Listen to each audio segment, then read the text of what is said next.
Welcome to the Place North podcast. I'm Dino Moutsopoulos from Place North, and I'm joined today by Kate Healey at Informed Communications, Lomas, Luma Marketing, Kirsty Jolley at Placefirst.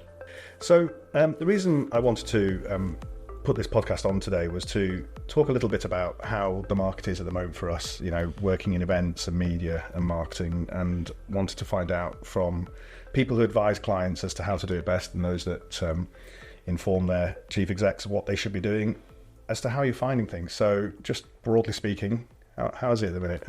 Busy. Oof. That sound said everything. Busy. It is busy. What is it exactly do you think that's happening the most, and what's causing that busyness? It's so busy. People have got so much to say, and they're ambitious. And I also think that post-COVID, I know it's been years now, but people have been holding back and waiting for things to settle and waiting for certainty. And I think that's come, I think, with economic change and political change, big and little. I think that people are ready to go and they've got stuff to say. This is the first year that feels like we're back pre-COVID. Yeah. It's gone wild. And do you think then, with obviously post-COVID and people now having a little bit more confidence and direction as to where they want to be taking their businesses, do you think that's one of the main reasons why we're seeing so much activity? Because people are coming forward. Obviously, you know, we're sitting and based in Manchester at the moment, but you know, some of these big cities they've doubled in size almost, particularly Manchester, and therefore there are more companies in the city doing different types of events to celebrate different sort of milestones, or you know, or office openings or what have you, adding to the sort of original mainstream media offering in terms of events. Do you feel that's why we're so busy as an industry at the moment, as a sector? Yes, but for us it's also, we are rapidly trying to expand outside of just the Northwest. So we actually then have to contain the events in the Northeast, Yorkshire, the Midlands. That's kind of our target. And if you've got 4 or 5 in the Northwest on a Monday to a Friday, then you've got another 2 or 3 in the other kind of areas you want to go to. How do you spread your time? You're only one person, or we tend to put forward 3 or 4 people, but there's a core crowd of us that will go to things. How do we split that time? We can't go to everything, so we have to be really selective as to who we're trying to talk to, who the targets are in those kind of areas, what type of event is it? Are we trying to get to stakeholders, local authorities, just development partners? We've just got to be selective.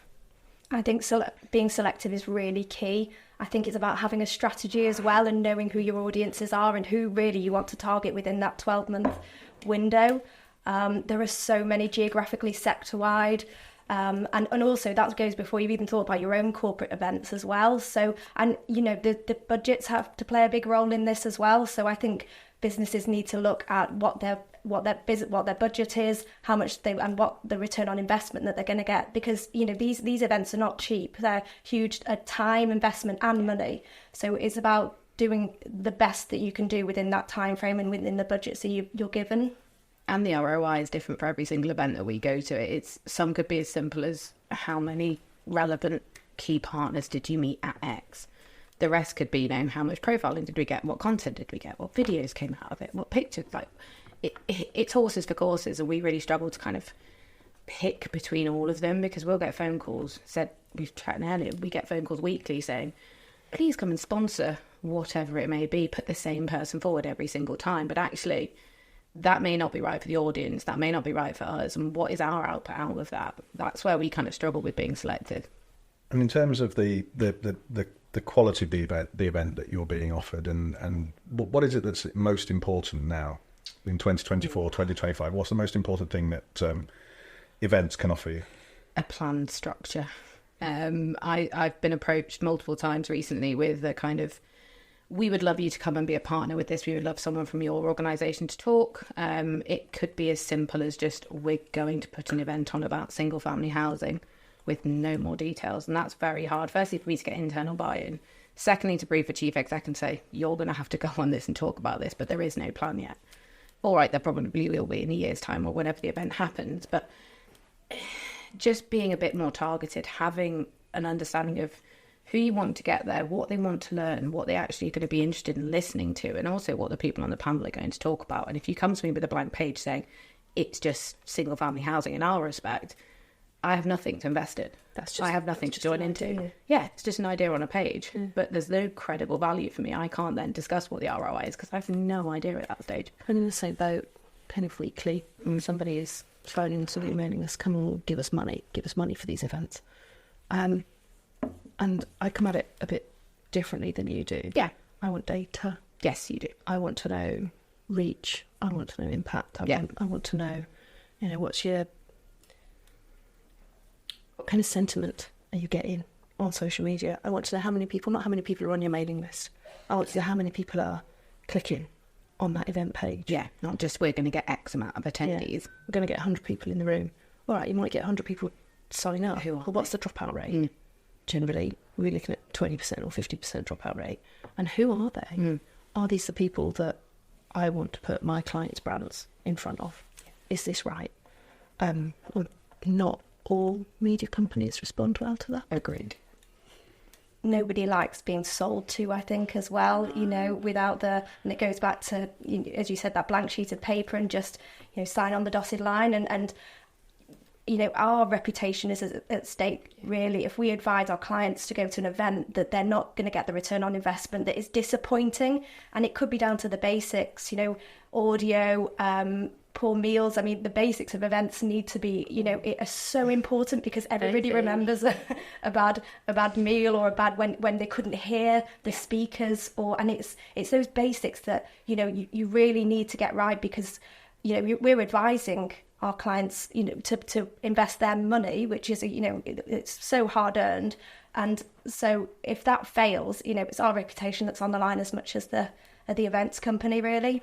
And I mean, that's interesting. So aside from the basics, which one would think, would always be, delivered properly, what are the new things in 2024 that you're looking for? Obviously, Lucy, you mentioned about deep dives into data.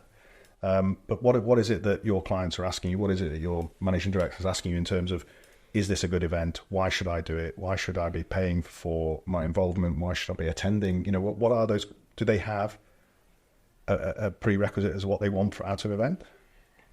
The clients I work with are really intelligent, and that's not, they are hugely intelligent, and they want the numbers because they're going to be asked by their CFOs and their MDs. So it's really important we have those facts. So the data, as you said, Lucy, is so important.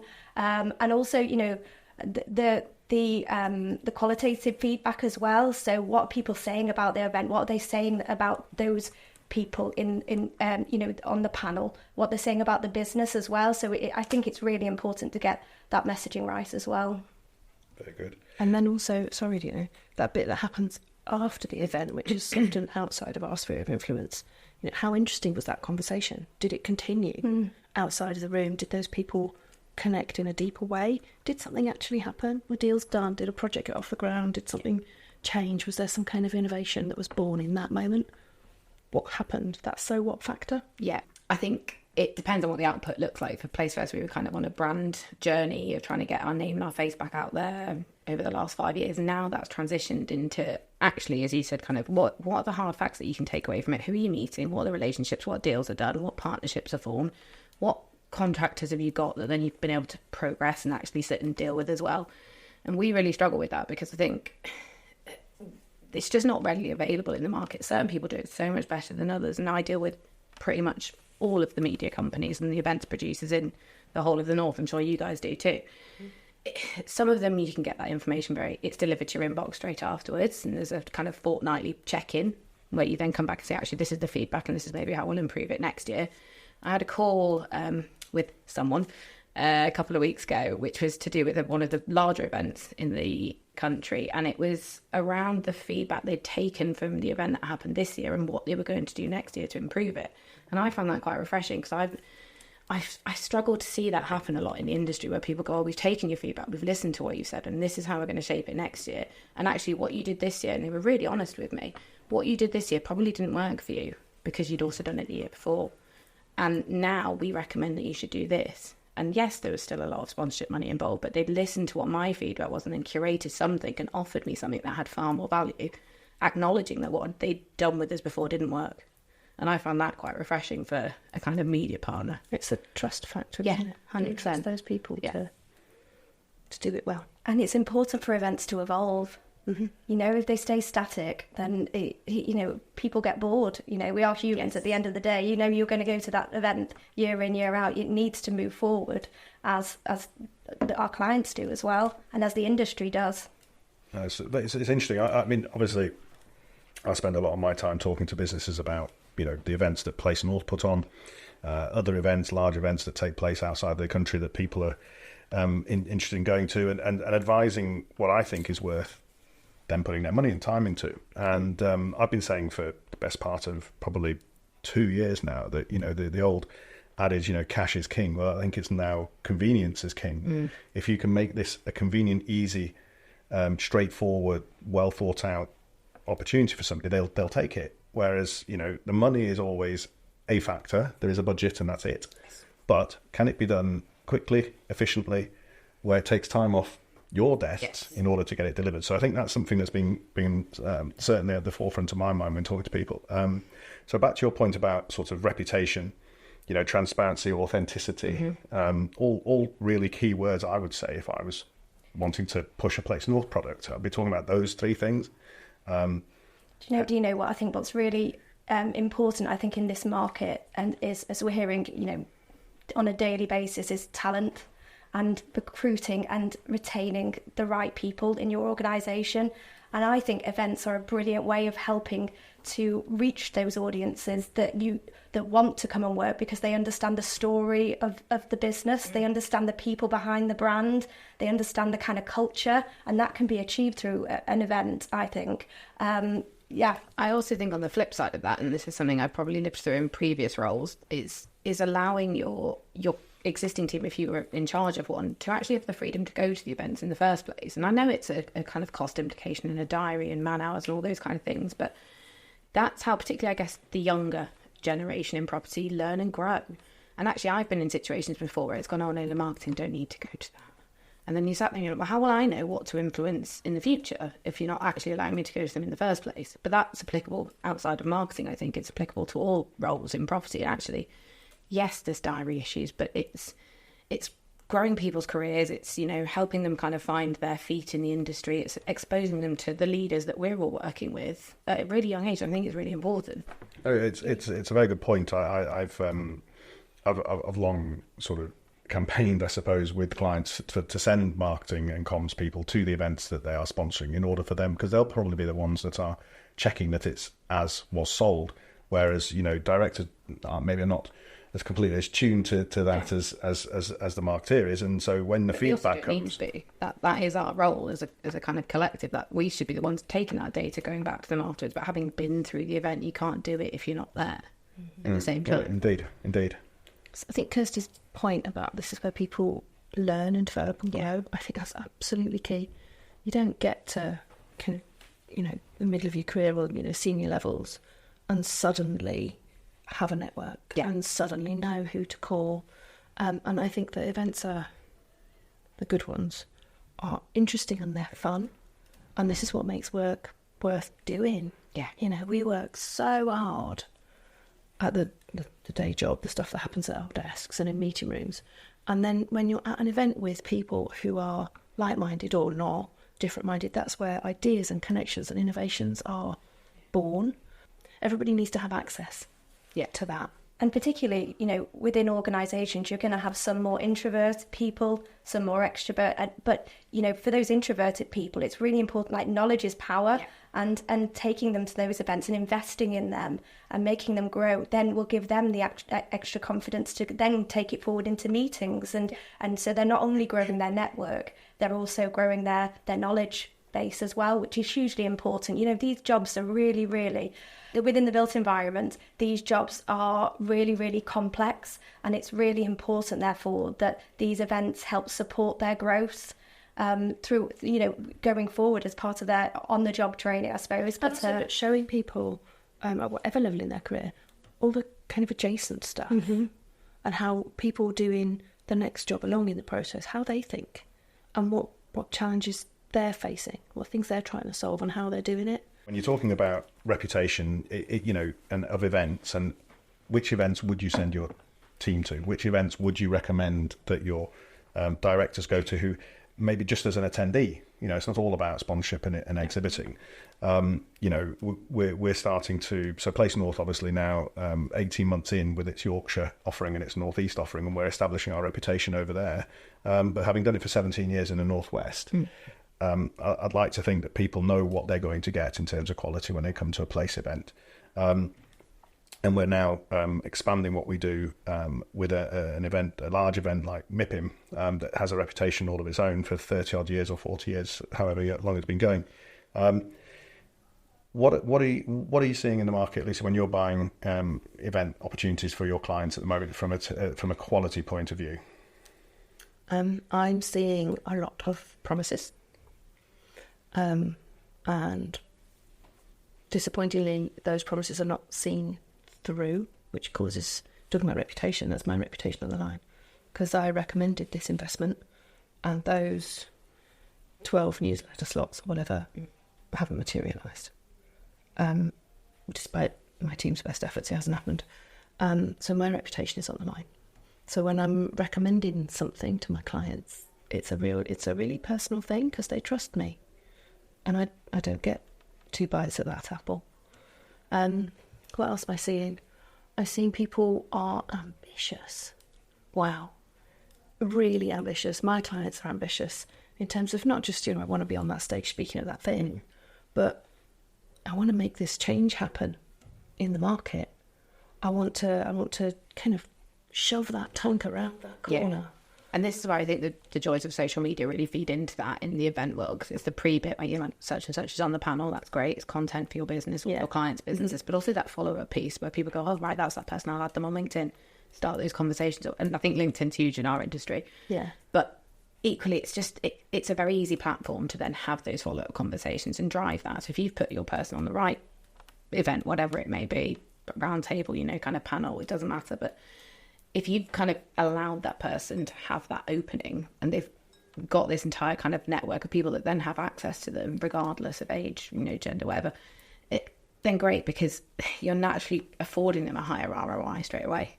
They've got those follow-up conversations, they've got access to those. I think that's really key. The social media world has kind of changed how events are perceived as well. I think we're finding as well, it's a lot of roundtables. People want to have deep conversations, a bit like this one. They want to talk properly. And in the past, you'd have the round table and that'd be it. Oh, that was nice. Yeah, bye. But people aren't leaving the room. They want more. They want that idea, that connection that happened over the table. They want to actually do it. So we're finding we're having to create spaces for that momentum to keep going. And that's where project teams doing stuff differently are starting to ferment. I've just booked an event for 2025 with exactly that in mind, saying we'll have that roundtable discussion, some of the key local authorities that someone else will provide for me, which is wonderful in my book because it gives me a bit more time to do my actual day job. But actually with that follow-up piece, they've gone, oh, you can actually have the room next door and continue those conversations afterwards, although you'll be off our clock. That's then down to you. You navigate that space. It's all kind of in your ownership, but you can have that time. Great. Yeah. Because it doesn't get cut off. Then your dinner. Yeah. And then 6 weeks later, there's something else, a reason to bring people back together. I think the real estate sector is so good at that anyway, and pushing the agenda when it needs to be pushed. Yeah. So let's assume you take on a piece of work for a client and you arrive and it's not been pre-delivered the way you wanted it. The day hasn't gone how you wanted it. What are you going to do? Are you going to allow, because of the clamoring of the size of the event or the brand or association, perceived association, will you be going back? Will you be recommending that back to the client, even though you've had a bad experience? Or are you going to? Sometimes I have to. Yeah. Sometimes we have to. And there will be 2 very different conversations that I will have. There'll be the conversation with my client about, actually, that went really well. And here's the good stuff. Here's the social echo. Here's the connections you made. Here's the content we've got. This is the views on the video. Here are your marketing metrics. Didn't we do well? And then there's another conversation going on with the events team that is not so nice. And some quite firm negotiation about whether we're actually going to pay the rest of the bill for that, because you didn't bring us any coffee and the room was dirty. And of course they want to sell us the same thing again in 6 or 12 months' time at an uplift. There will be no uplift because the trust is broken. I don't trust you. And I'm going to have to spend more in putting my team on it to make sure that everything that needs to be done has been done. It adds more risk to you, doesn't it, to go back again? Cost, pain. Yeah, I'm tired. I'm old and I'm tired. And anybody that comes and does this well and makes my life easier, bring it. Good marketing is never just one thing. It's never one silver bullet. It's online, it's offline, it's audio, it's written work. No, but I would echo that, because I know a lot of that was kind of driven around the digital audio's kind of personal side. But what we kind of really focus on is our personalities within our business are our biggest selling point, and the relationships they make are the most important thing. So I will happily support any credible event that's been really well thought out if it gives us the opportunity to put the right people in. Our people are our brand ambassadors. They're the personalities. They can literally kind of become Placefirst. And actually, yes, we do single family build to rent, but that's not what they're selling. They're selling themselves in the moment, and it's all built on relationships and networking. And actually, I've met some incredible people in this industry in the last kind of 2 years, but equally I need the business to come along and do the same. It's not just down to me, it's down to kind of all of us. As a mini army, we need to go en masse to the right targeted things, but it's all about the people. And I think what you just touched on is putting all those people in. They're your clients, they're the people I work with in-house, but there's still the same argument there. It's about putting people in front of people, regardless of kind of output. And that's what really works for us. People buy people. Well, people make it fun. Well, yes. People have the relationships, yeah. People don't buy a brand. No. A brand influences their decision, but they buy people. Do I trust that person to do what they say they're going to do? Do I like them? Am I going to enjoy working with them? Do I believe that we're going to go on this journey, wherever it's going, and that the end result is going to be what we're all after? That's about people. Yeah. Do I want to have the follow-up with that person? Do I want to sit on a panel next to that person? Is that person a little bit controversial? And actually, I know I'm going to have a really enthusiastic debate with that person. Exactly. And is that person who's speaking, have they got any charisma? Yes. Or are they? Or have they really paid? boring? But Paid to play. But isn't it great when you advise your clients to go to an event or do some activity, when they get that deal or that letting, that is just it's just a fantastic endorsement of everything that we're trying to do. It's a great feeling when you get that feedback. How common do you think that is from events? I think it's more than you think, you know. Yeah. Just because you have multiple clients. I'm sorry, deviated slightly. I'm genuinely interested. Yeah, no, I'm saying it. Do you know, I've, you know, so Inform's grown our business really on people and connections and you know, our longest standing client, we met at MIPIM, you know. Yeah, so, and touch wood, still have them till this day. So, yeah, absolutely. I can't underestimate the importance of events in terms of, you know, business development, not only for our company, but for our clients as well. No, it's true. It's always about people, you know, impressing other people in terms of winning business. And I think that can be done in many different ways. Kirsty, you mentioned earlier about a term that in our sector is well known, but pay to play. Mm-hmm. So it's certainly becoming more and more of a thing now. I think historically it might have been something that was to close a deal or you know, make it easier for the client to be able to get their message across. But now it seems to be part and parcel of what you're getting in your inboxes as a done fait accompli. You know, you can speak at this if you pay X. What do we think of that? It's not for me. There's a reality to it that media companies need to make money in order to put on great events. And it's beholden on us as marketing people to balance that commerciality with reputation. I try and avoid ever having one of my clients on a stage talking about something with their branding behind them. I want them on that stage because they've got something to say, because they've got something new to add to the discussion, and because they're charismatic and interesting and fun and maybe a bit controversial. I don't want anybody in that audience to think that they've paid to sat there. But equally, I was having a conversation with someone that is business development is slightly different from the marketing world, but same kind of thing. They are actively sponsoring events and panels and roundtables and all those kind of things, but have never really put a speaker on the panel. They back the event, they see the value in it, they know having the conversations, they're in the right room to have those conversations, but they don't feel the need to put the speaker on it.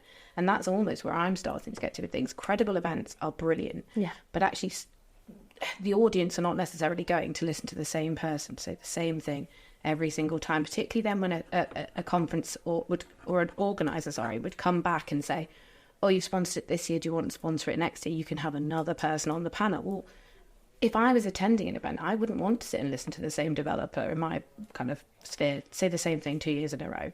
Likewise, at a recent event, kind of our chief exec was on 3 panels and he ended up kind of saying the same thing at every single panel, because there's only so much you can say in that moment. Your message hasn't changed because you've been doing them an hour apart. And if you've done the marketing and the comms right, your message has got into that room before you have. I mean, and that's a challenge, isn't it? So, I mean, from our point of view, I can tell you, certainly had this conversation with people around this table before about, clients wanting to be part of events.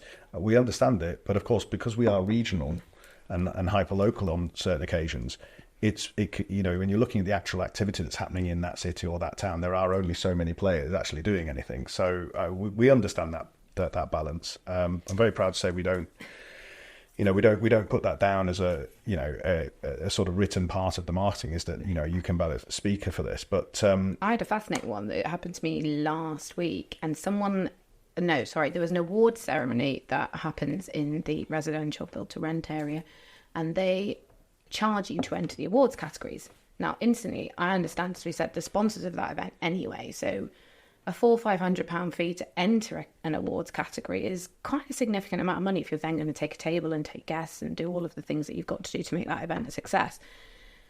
And as soon as I see that fee, I kind of close off and I go, oh, that's not kind of where I see us entering an awards category, so I will stop. But interestingly, I then got an email from the organisers saying, we've actually only had 2 entries for that category and they're both from the same company. So could you actually write as an award for that, and we'll waive the fee? Dear me. I mean, that's the sort of thing that is being crafted by certain media firms at the moment, isn't it? This sort of unusual sort of short. You mentioned earlier, Lucy, about shortlists. They're not very short anymore. Awards. Awards are really, really important. Yes. So, my professional body says I'm great, therefore I'm great. But if you have paid for that award, it loses all value. Well, absolutely, and I think we've been quite clear at Place over the years where we sit on award ceremonies. If we wanted to do the Place Northwest Awards on the best house builder and the best contractor, and you can imagine that the room would be full. Mm. We just don't do them. We are not an authority in this area. We have supported for many years the Northwest Regional Construction Awards, which is moderated and judged by the Construction Excellence Group. That's got more veracity to it than other media firms doing awards. Teeth. Those people on the shortlist, and it needs to be a shortlist. Yeah, I was about to say. Come on, judging panel. Your job is to get it down to 3 or 4. Yeah. For a concentrated number of awards too. Yes. Let's not have 20, 30 awards on one evening. Let's make these awards difficult to get. We want them to be worth having. And I agree with you. I totally agree with you. But you said earlier that publishing firms need to make the books balance. And this is one really easy way that they will make the books balance, is to create lots of awards with lots of shortlist so that everybody buys a couple of tickets or maybe a table, and then there'll be some sponsors and they'll make, multiple tens of thousands. It's very short term for you. People will do that once and then they go to a bad event where the audio was terrible, the food was meh, the awards went on and on. I was at one a few months ago, and when we put the entry in, there were 8 categories. By the time we actually got to the awards dinner, there were 29 categories, and the judging panel hadn't actually shortlisted anybody. They literally just created an award for everybody. Everybody gets. So what's the value in that then? Absolutely none. Right. So I will not be going again, and I will not advise my clients on it either. That's it. Good. Right. Bridge burned. No, fair enough. Well, I mean, we go back to one of our original points earlier, which we were talking about the pace of the media, the pace of the market, how much we've got to go to. Mm-hmm. There's got to be a culling, hasn't there, somewhere? Otherwise, we're just not going to be able to do all of what's on the table properly. So where do you think, which bits of events do you think are ones that we can look to maybe move to the side whilst we concentrate on different ones? Is it conferences? Is it awards? Is it meetings? Is it corporate events? What are the events that are currently in fashion that we're thinking that's not going to last, or I'd rather see more of this in this fashion? It really depends on the client and the sector and the geographical area, and I think it's setting out that strategy that we talked about at the start and being really ruthless, being really focused, really ruthless. Which target audiences are you going to engage with? Which areas do you want to focus on? Really prioritising those in line with your business objectives and then going for that. And, you know, you might not achieve targeting everyone, but that's okay. And that's the strategy. And again, when you get pushback or you might get inquiries from the board or, you know, whoever, you know, the MD saying, are we entering this? You've got a robust no, and this is why not, because this is the plan that we've set out. And yes, we can consider that for 2026, 27, but that's what we're doing for the next year. And that gives everybody, you know, it gives ourselves and it gives the marketing team confidence and the authority to be able to push back on that because it has been approved. No, indeed. And obviously, we don't always know in the media where the next opportunity is going to be. So, for example, you know, Place North last week announced Question Time, which is a big, high-profile event that we do every so many years. So it's not something we do all the time. Obviously, the election came round, and we had to bring that forward, and it's now something that's happening on the 5th of November. That's when I advise clients to make sure they keep some ancillary cash behind from their budget, because there will always be something good. Well, there'll always be something that comes up, and you've got to make that choice whether or not that's a useful timing opportunity. So we talked about where they are, you know, how many there are, etc. We've just announced nearly 50 events for 2025 across the North, which is a lot. I know I can see your face, Lucy, but it is a lot, and we play our part in keeping everybody busy. I'm very acutely aware of that in a very serious point of view, is that, you know, we are putting more activity into a market that already has a lot of activity.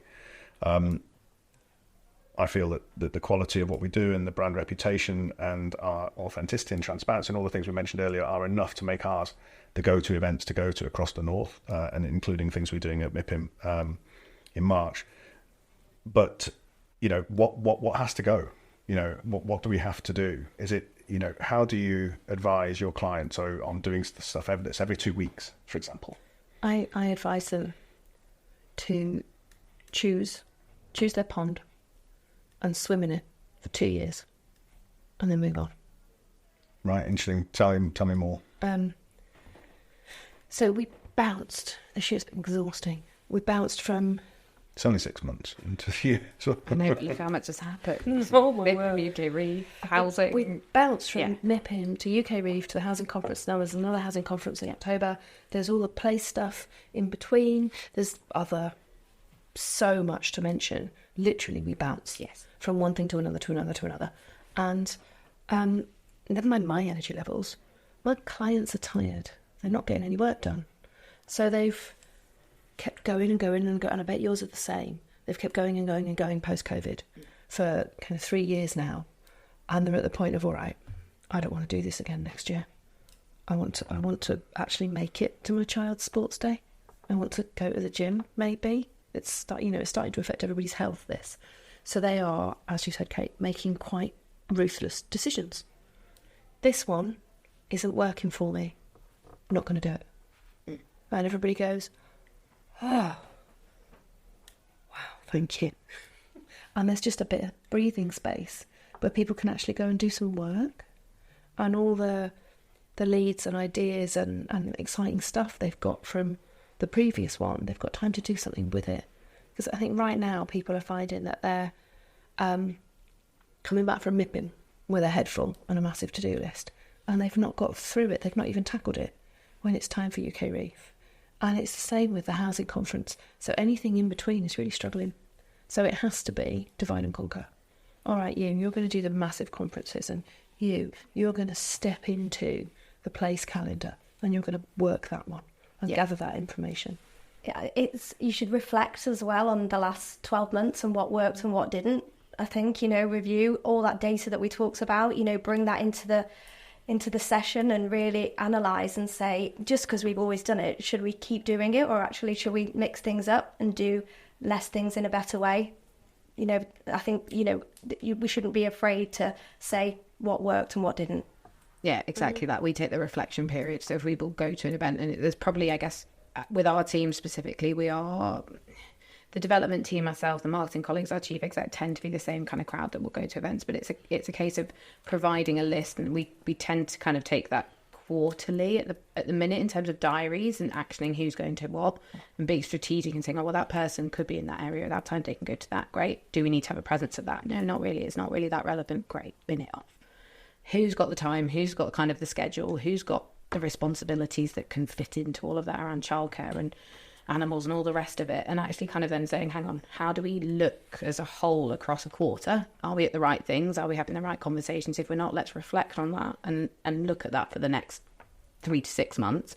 We're already booked for a lot of things a year in advance, so they're kind of taken care of. But in terms of the attendees of things, we'll sit down, myself and a colleague will do it kind of on a fortnightly basis and say, well, you went to that, I went to this, how was it? Do we think there's a value in it for next year? What maybe is the feedback we'd provide to whoever is running it? And that's various media organisations, but you're right, it's a reflection piece and kind of reviewing strategy and seeing the value and taking stock for a second, which we don't have time to do, but we're trying, and actually working out then how you inform that going forward.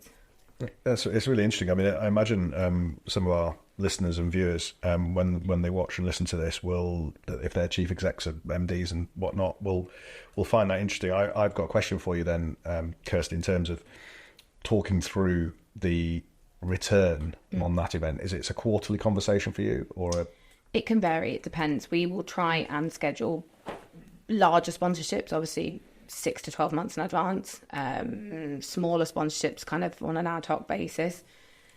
And that's mainly partly because I'm new into the role and I've had to kind of re-strategize a few things. But I think we just like to reflect quarterly in terms of a reporting structure. So again, then you've got the data that's kind of active and current and relevant in that quarter. And what marks success there then? So because we'll put this podcast out, It'll get X amount of listens and views in the first few days, then it'll have more after a couple of weeks, and then after, it's got some longevity to it.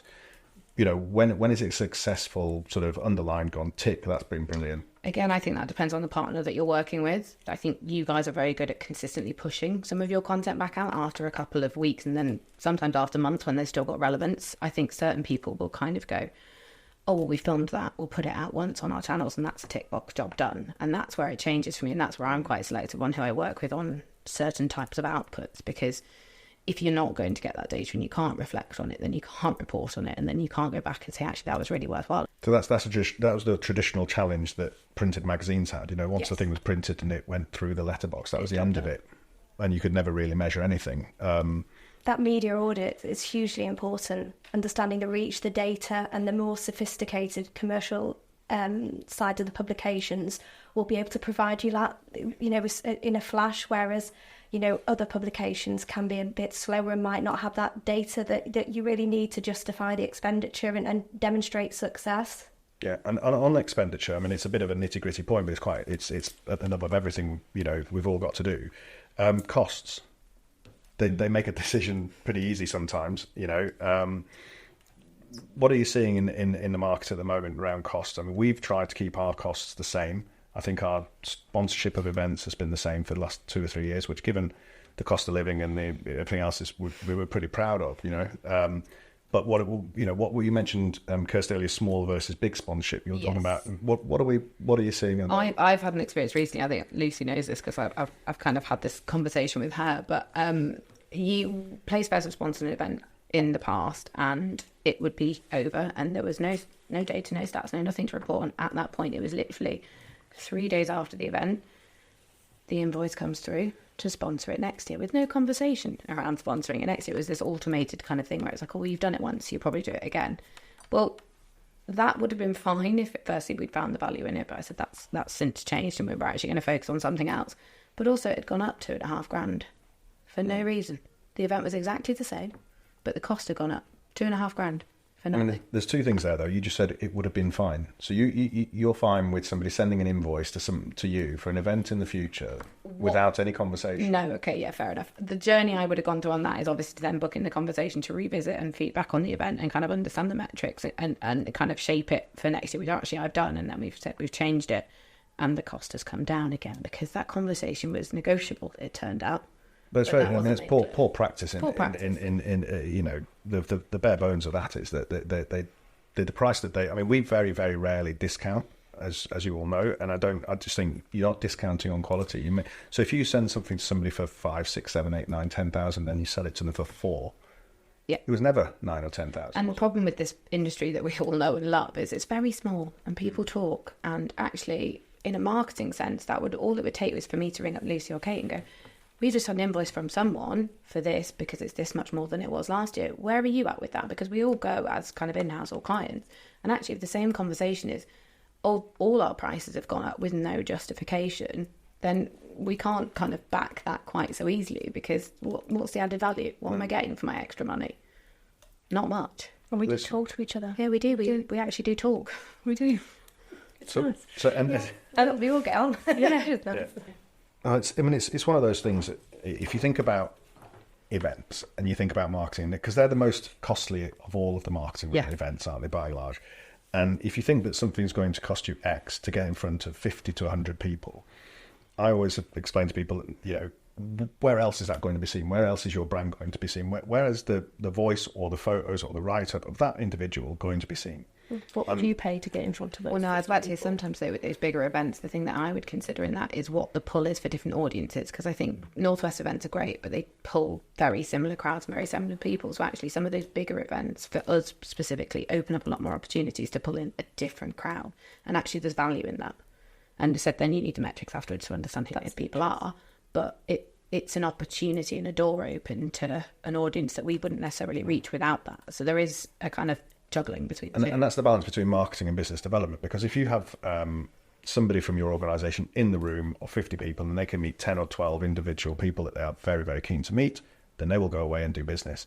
From a marketing comms point of view, if Place North can put it on 3 websites and it's read by 400,000 people, that's better marketing than sponsoring one thing in a room and saying, I've done my marketing job. You might have done a good BD job by putting somebody in the room to be able to talk to people, but the reach is different digitally. So cost to value on that is interesting, I find. And with the sponsorship thing, working in partnership with a media organisation brings in reach and people that we couldn't do.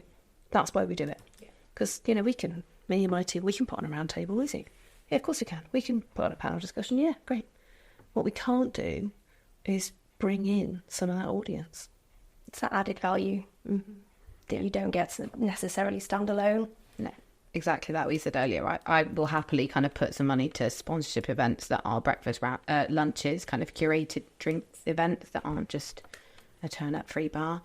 But on the basis that sometimes we're kind of partnering with you on some of the events that we're sponsoring next year, but also you can fill the room with the right people for us, and we don't have that reach. And that's where the partnership element really does work, and there's strength in that and value in that for us. So that's the thing with clients as well, isn't it? It's not just the event itself, it's all the cost of going out there and, you know, a huge investment with MIPIM. So you've got to make sure it works for you and getting all those additional stats by being a partner as well. Yeah, no, thank you. And you know, it's a good segue into, you know, partnership working, because we because of our 12-month, you know, which is effectively a 16-month forward view of conferences and events that we do, that has always helped us since we introduced that 10 years ago.